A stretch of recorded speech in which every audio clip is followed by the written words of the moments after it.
ব্যস্তময় জীবন থেকে একটু সময় ধার নিয়ে বেরিয়ে পড়েছিলাম এক টুকরো আনন্দের খোঁজে। যেহেতু আমরা মেডিকেল স্টুডেন্ট, তাই আমাদের সারাটা বছর কেটে যায় হসপিটাল আর এক্সাম দিতে দিতে। তাই আমরা বেরিয়ে পড়েছিলাম একটু আনন্দের খোঁজে। Welcome to my channel. আজকে আমি শেয়ার করবো আপনাদের সাথে আমাদের এক দারুণ অভিজ্ঞতা। জঙ্গলের মাঝে ট্রেকিং, হারিয়ে যাওয়া, ঝর্ণা ইত্যাদি সবই থাকবে। পাশে থাকুন, মজা করুন। এখানকার কিছু রিচুয়াল মেনে যাত্রাটা আমরা ভোর ভোর শুরু করি। এক এক করে আমরা গাড়িতে উঠে পড়ি। গাড়িতে উঠে যে যার নিজের সিটে বসে পড়ি।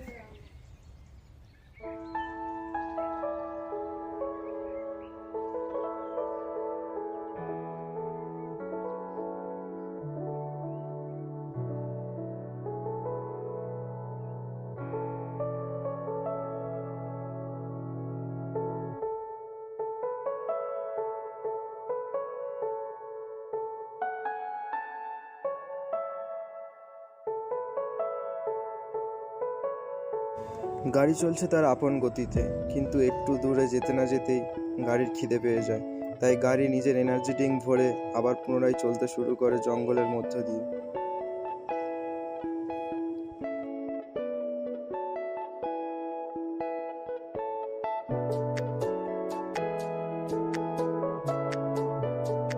একটা ওয়াইল্ড লাইফ স্যাঞ্চুরির মধ্য দিয়ে আমাদের গাড়ি চলছিল। রাস্তার প্রতিটি বাঁকে বাঁকে আমরা আনন্দ উপভোগ করছিলাম।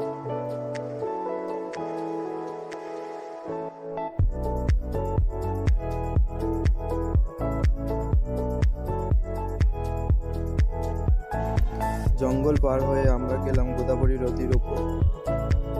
সেখানে ড্রাইভার গাড়ি থামালো। আমরা নিচে নেমে সবাই ফটো তুলতে ব্যস্ত। গাড়ির মধ্যে নাচ গান হবে না এমনটা তো হতেই পারে না। সবাই ব্যস্ত ছিল নাচ গান এবং আনন্দ উপভোগ করতে।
বাস জার্নি করে বাসটা একটা জায়গায় পার্কিং করা হলো।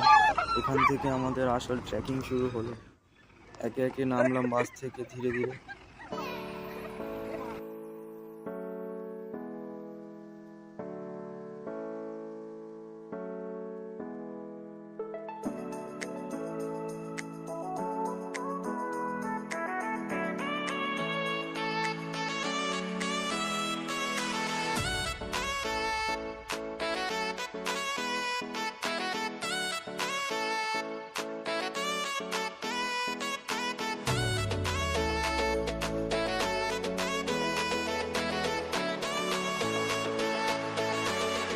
এখানে আমাদেরকে যেতে হবে এইভাবে ট্রেকিং করে।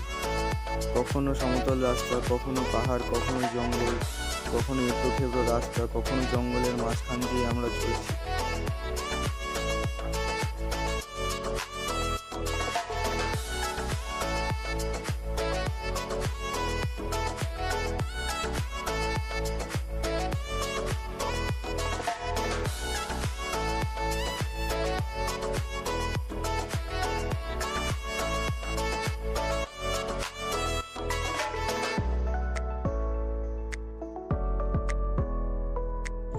যেতে যেতে কয়েকটা প্রজাপতিকেও দেখলাম, কিন্তু এই প্রাণীটাকে বুঝতে পারলাম না এই প্রাণীটা আসলে কি।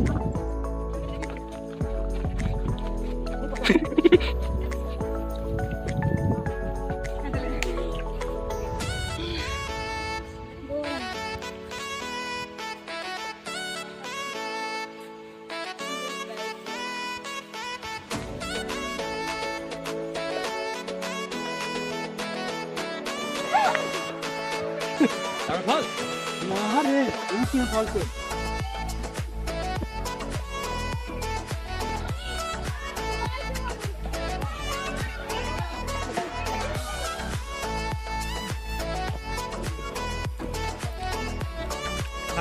সামনে বেশি টাইম লাগবে।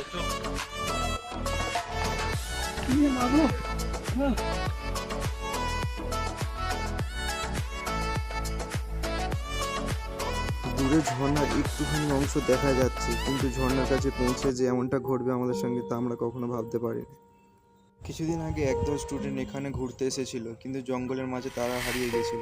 তাই এটা এখন রেস্ট্রিকশন এরিয়া, তাই আমাদেরকে ঢুকতে দেওয়া হচ্ছে না। অনেক রিকোয়েস্ট করার পরে আমাদেরকে একটু দেখার সুযোগ করে দিল, কিন্তু কোনো ভিডিও বা ফটোগ্রাফি করতে দেয়নি। তাই কোনো ভিডিও বা ফটোগ্রাফি নেই। ওখান থেকে ফেরার পথে আমরা হারিয়ে গিয়েছিলাম, আমরা ভুল রাস্তায় চলে গিয়েছিলাম। পুলিশ আবার আমাদের রেস্কিউ করে এবং সঠিক পথ ধরে আমরা আবার গাড়ি পার্কিংয়ের কাছে চলে আসি। সেখান থেকে ড্রাইভার আমাদেরকে পার্শ্ববর্তী একটি ঝর্ণার কাছে নিয়ে যায়। যে রাস্তা ধরে আমরা যাচ্ছিলাম ঝর্ণাটার কাছে, সেই রাজ্যে পৌঁছেছিল, কিন্তু সেখানে গিয়ে কোনো পানি দেখা পাইনি। আমরা বেশি দূর যাইনি। আমরা ভেবেছিলাম যে ওরা যদি ভিডিও পাঠায় বা ফটো পাঠায় তাহলে আমরা আবার যাব। এদের অবস্থাটা একবার দেখো, ভুল পথে চলে এসেছে, তাই আর টায়ার্ড হয়ে গেছে অনেকটা। এদিকে আমরা রান্নার প্রিপারেশন নিচ্ছিলাম। মেনুতে ছিল চিকেন কষা আর ফ্রায়েড রাইস। তো রান্না করছিলাম, মাসুদও হেল্প করছিল, বাকিরা সবজি টবজি কাটছিল। আমরা যখন রান্না করছিলাম, আমাদের বাকি বন্ধুরা গিয়েছিল ঝর্ণার কাছে। একটা লোকাল লোক সে পথ দেখিয়ে নিয়ে গিয়েছিল।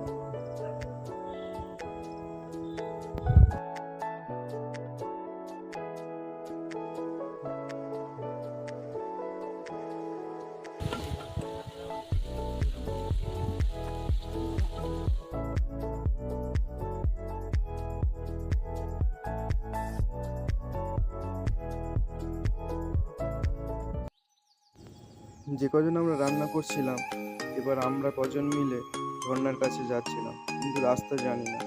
সোজা রাস্তা ধরে হেঁটে চলেছি, জঙ্গল, চারিদিকে শুধু জঙ্গল। ভয়ও লাগছিল যদি রাস্তায় আবার হারিয়ে যায়।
ভাগ করা আছে।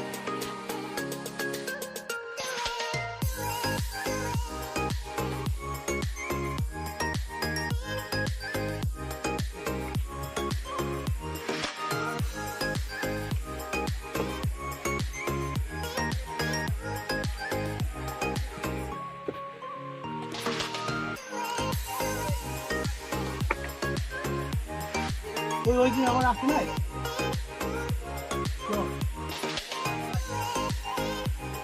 উপরে একবারে ও কেউ আসি না বলছি না।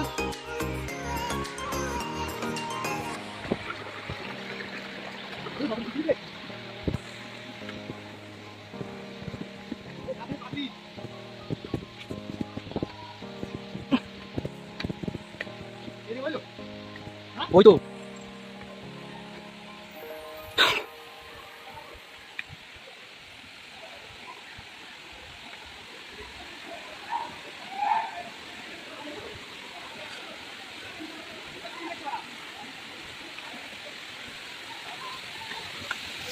ফাইনালি ঝর্ণার দেখা মিলল।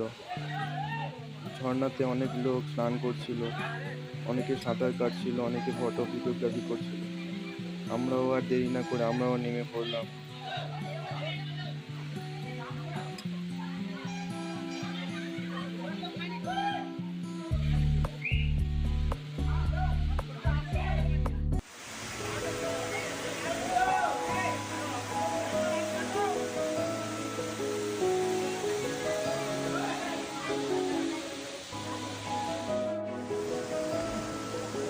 আরে পাথর গাছ হয়েছে কি করে?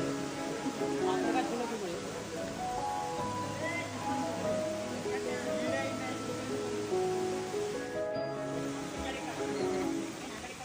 অনেক ঘোরাঘুরি হলো, অ্যাডভেঞ্চারও হলো, এবার বাড়ি ফেরার পালা।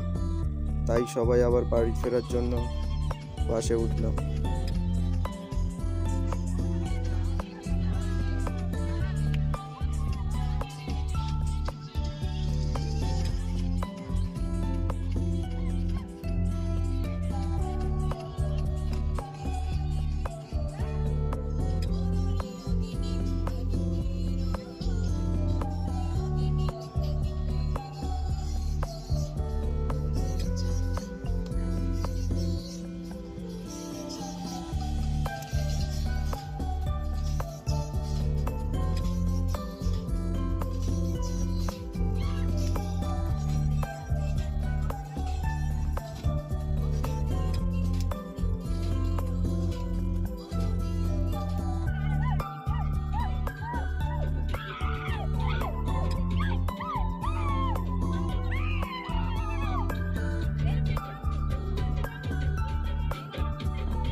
ভিডিওটা আপনাদের কেমন লাগলো তা হয়তো আমি জানি না, তবে আমরা যে এক্সপিরিয়েন্সটা করেছি তা বলে বোঝানোর না।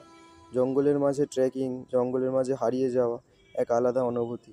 প্রায় 6 কিলোমিটার ট্রেকিং, আবার ফিরে আসা, পুনরায় ট্রেকিং করে আবার অন্য একটি ঝর্ণায় যাওয়া, সেখান থেকে ফিরে আসা এক অন্যরকম অনুভূতি। এত কষ্টের মাঝে একটু আনন্দ তাই মন ভরিয়ে দিয়েছিল।